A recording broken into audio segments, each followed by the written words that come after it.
focus on the guys that are the original rock stars. You know, the Mike Evans, Chris Godwin, even Scotty Miller, you know, and the host of tight ends. Let Antonio Brown come out for the remix. You know, you don't bring him out right away. You know, there was a point where Antonio Brown had 4 targets and Mike Evans had 1.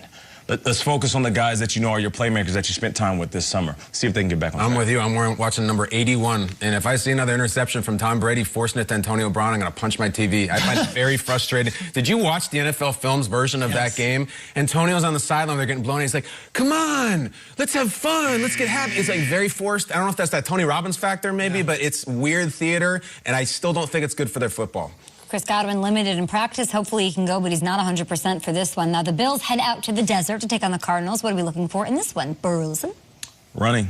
We know that Kyler Murray is fantastic with the ball in his hands. One thing to pay attention to if you want to go deep into the X and O's, when he's running to the left, he always puts his ball in the right hand. And there was a fumble last week. Teams might get hip to the fact that he kind of holds it like a loaf of bread. But I want to see if Josh Allen can get outside the pocket and use his legs as well. I'm not sure he's going to have the same type of day in the air because the Arizona pass defense is pretty good. The word that comes up all the time these days with the Bills is trust. How much do you trust? You really trust them? I thought Nate had an interesting player perspective earlier in the week when he said veterans look forward to West Coast road trips. And Arizona road trips, and you're happy and you're loose. I also don't know if you're ready to fight if you're happy and you're loose. If you go down from Western New York to Arizona, hit the spa, hit the Swiss shower, whatever, and then don't get hit in the mouth the next day. Bills, make us trust you, please.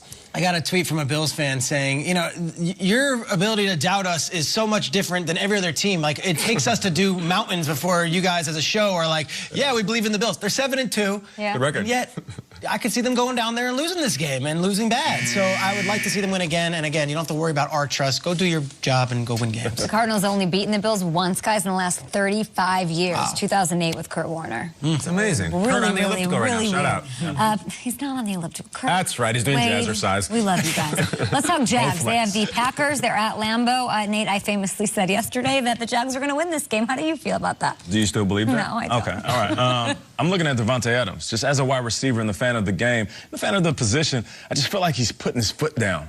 Even though we talk about him, I still don't feel like he gets the respect. And it's like maybe it's the Aaron Rodgers, Jordy Nelson effect. Aaron Rodgers is so good that we don't give the wide receiver the love he deserves. There was a season where he led the league with 14 touchdowns. Right now he has 8 in 6 games. Is this guy the best receiver of all of football? I feel like we don't talk about him enough. We'll see if he can continue that. I think we talk about him pretty often. I'd like to see a number 2 step up for the Packers. I don't know. Who's it going to be? Come on. Last week it was Valdez-Scantling had a couple touchdowns. Great. But, you know, I don't know what's going to happen when the month comes from November to December. I still haven't seen that number 2 wide receiver emerge for the Green Bay Packers. This might be a good week to get that established against the Jaguars. Lazard on the way back. Might play in this game. He's actually a guy who actually used to be with Jacksonville coming out when they signed him. So we'll see if that happens. I would just say, Jets fans, watch this game. Root really hard for the Jaguars. There's all kinds of draft, Trevor Lawrence things in the mix here, and if you look at the Jags' schedule, it's hard to find a win down the stretch. You want them to win. I feel like it's going to be a lost season for James Robinson. He'll get lost in the shuffle. He's a tremendous running back and a great story, averaging over 100 yards, scrimmage yards a game, 7 touchdowns this year. That run defense for the Packers better be ready. Eagles head to MetLife to take on the Giants. What are you keeping your eye on in this one, Trey? Giants gave the Buccaneers everything they could on a Monday night, came up just short on a 2-point conversion. Then they go beat Washington. And they have a little bit of a break, and now Golden Tate's back with the team. Everyone's happy. Kumbaya. I don't know. Giants have 2 wins. NFC East is terrible. They fight for Joe Judge. I wouldn't be shocked if the Giants played spoiler at home in this weekend. Giants had 1 really bad loss this season. Every other game they've been in. And it's kind of like one of those things we say every year, this is like a fake bad team. Saquon going down obviously hurt, but with what they have on the roster, they're still playing well. I also feel like they're going to win this one. Maybe I'll talk about it a little later on when we do our picks. I go the other way. I think this is a fascinating game for the NFC East because the Eagles getting their guys back. Miles Sanders, Jason Peters, Alshon Jeffrey, who we haven't talked about in about 5 years, practiced in full. Rager, Goddard, like this is no longer this like the C team coming out. They're healthy, they're back. And Travis Fulgham, if you ever want to send us an Angry Runs picture, we're still waiting for it. Be very careful with the karma, my friend. Be very careful. No, we were pretty hard. Did he get back to you? Did we hear from anybody? He's all about the game. Crickets? Crickets. And he used to play cricket. it, which is perfect. Even The Eagles are worried about Brett Favre's comments about Nick Foles. They're not worried about our show, right? Come on. Because we've never been there for the Eagles before, so I can see why. We've never done anything for those Eagles. We've never donned dog masks on this show. Never. That's ridiculous. Love that pick. The Old Dominion jersey, none of that helped. Nothing. This is insane. I will say the Eagles have won 8 straight over the Giants by low on Carson Wentz. Okay. Broncos Raiders, they have a showdown in Las Vegas. What is intriguing about this one? Survive in advance. Almost a dab, but it Survive in wasn't. advance. We talk about it all the time. There's teams that are in the middle of the pack in the NFL, and the Raiders are one of them. One week they come in and shock us with the win, and we're like, holy smokes, the Raiders are pretty good like we thought. Another game, they just dropped the ball, like literally and figuratively. So just survive in advance. This is a game that the Raiders should win. Don't Raider this up. Yeah. Yep. And I'll tell you why.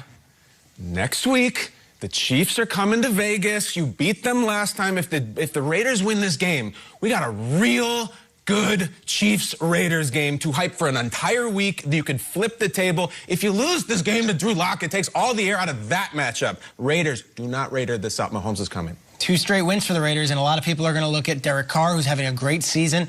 The defense awoke out of a slumber Mad Max. the last couple of weeks. Mad Max Crosby's playing well. Isaiah Johnson made 2 big plays. This Raiders defense was anemic the first 6 weeks of the season. It's woken up a little bit. That's what's going to give the Chiefs a challenge, and they've got to take care of the Broncos. Stay woke. Stay woke. They gotta stay woke. Stay woke. They gotta stay woke. I just want you to get us all of these hats that you have. Can we all agree to wear them at some point? I brought 3. I brought 3 for you guys. 3, like I'm a team player. 4 for You all brought of them us? here? They're in the premises? Of course. Like Let's we go. all have Kyle, them? you told me to bring them We last all week. have them? You have Didn't one for forget. me? I don't know. I don't know any of this. Nate, I got a tweet from someone saying, how do you take Nate seriously when he's going for the Meg Griffin look? It is a Meg Griffin. That's what Damn, this is an exact ad. It's one of my favorite shows, and I am a Family Guy. Wow. Yeah. Oh my gosh, that's Everything crazy. We're taking this realize seriously. that. You haven't taken any shots. It's all very weird what's going on She's here. always been my least favorite of your children. It's very like Pope on the top, party on the bottom. I like it. I like it a lot. It Derek, rolls down and protects me. yeah. Sure it does. It what? Oh gosh, I Safe flex. forgot. Same Safe jokes. flex. Same jokes. We're getting out of here. Lamar Jackson.